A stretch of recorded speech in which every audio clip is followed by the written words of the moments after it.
lalu saya suntikan di area parotid.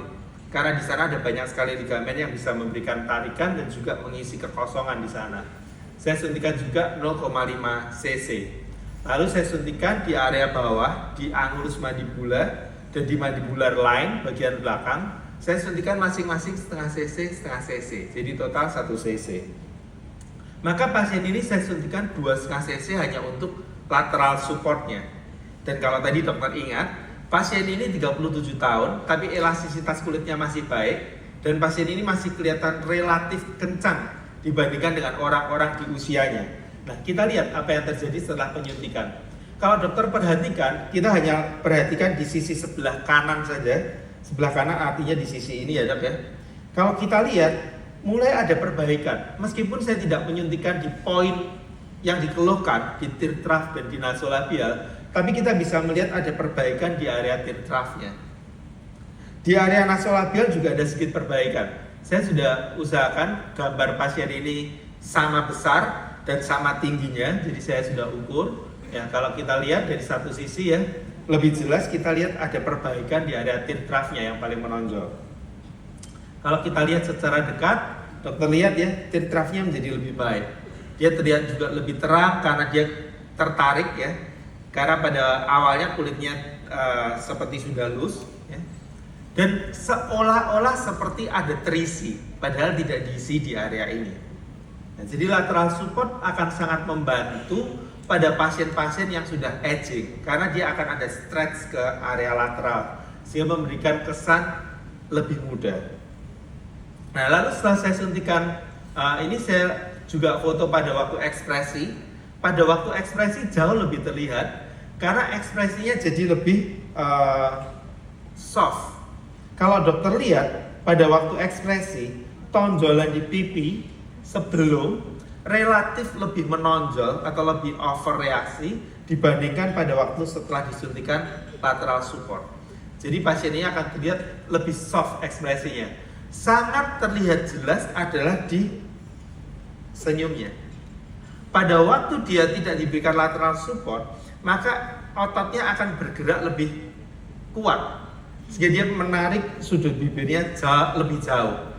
Setelah kita berikan lateral support, dia menjadi lebih soft ekspresinya. Nah, kita lihat dari satu sisi supaya terlihat lebih jelas. Kalau dokter lihat ya, bawah matanya juga membaik pada waktu ekspresi. Ternyata smile-nya juga membaik pada waktu ekspresi. Karena sebelumnya dia lebih dalam dibandingkan setelah disuntik. Kita akan lihat dari jarak lebih dekat. Kalau dokter lihat, kerut matanya lebih dalam pada waktu sebelum disuntikan lateral support dibandingkan setelah disuntikan lateral support. Padahal kita tidak menyuntikkan sama sekali di poin tear trough-nya. Begitu juga dengan smile lainnya. Kalau dokter lihat, dia lebih soft. Ini terlihat lebih dalam, lebih berlekuk. Sementara setelah disuntik dia menjadi lebih soft. Tentu tidak sebaik kalau kita juga perbaiki poin injeksinya. Ya, tapi di sini saya hanya ingin menunjukkan bahwa lateral support akan membantu untuk ekspresi wajah kita yang sudah aging menjadi lebih soft, tidak terlalu over. Setelah itu saya suntikan sebelah sisi kirinya di poinnya, poin injeksi. Jadi saya suntikan di tear trough ya. Pada pasien ini karena tidak terlalu dalam, jadi saya hanya suntikan di SUF, tepat di bawah orbicularis oculi ya. Saya suntikan 0,5 cc kanan dan 0,5 cc kiri. Lalu saya suntikan juga 0,5 cc-nya saya masukkan ke nasolabial fold, tepat di fosanya, 0,3 cc deep on the bone. Lalu saya sebarkan di sepanjang line 0,5 cc. Ya, jadi saya cuma pakai sekitar 1,3 cc per sisi. Kalau kita lihat hasilnya, ya pada pasien ini kita fokuskan di sebelah kiri, di sebelah yang ini. Sebelah kanan sudah saya suntik yang tadi, sebelah kiri baru disuntik. Kalau dokter lihat di sebelah kiri, terlihat jauh lebih baik dibandingkan sebelum disuntik. Even compare dengan yang disuntikan lateral support. Ya.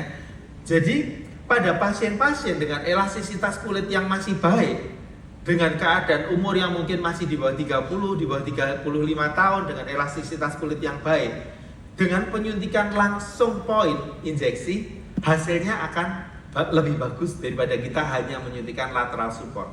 Artinya dengan budget volume yang sama, kalau saya akan pilih untuk pasien ini, saya suntikan langsung di point injeksinya. Ya, nanti mungkin di waktu yang lain, presentasi yang lain, saya akan pakai pasien yang lebih tua. Pada pasien yang lebih tua, ceritanya agak sedikit berbeda. Karena kalau kita langsung suntikan point di tempat yang dikeluhkan, seringkali tidak akan membaik, justru menjadi lebih berat. Ya, nanti mungkin di sesi yang lain. Tapi di pasien ini kalau kita lihat, ya, dia hasilnya jauh lebih baik dibandingkan hanya dikerjakan di lateral supportnya. Begitu juga dengan smile line-nya. Perbaikan smile line-nya juga jauh lebih terlihat. Nah, kita akan lihat satu persatu dari lebih dekat. Kantong matanya kalau kita lihat jauh terlihat bedanya. Hanya dengan 0,5 cc. Jadi cara hemat untuk pasien puas. Smile line-nya juga sama. Kalau kita lihat smile line-nya jauh lebih dalam daripada setelah disuntikan. Hanya dengan 0,8 cc. Jadi artinya pada pasien-pasien muda ini bisa menjadi pilihan. Tapi kalau kita lihat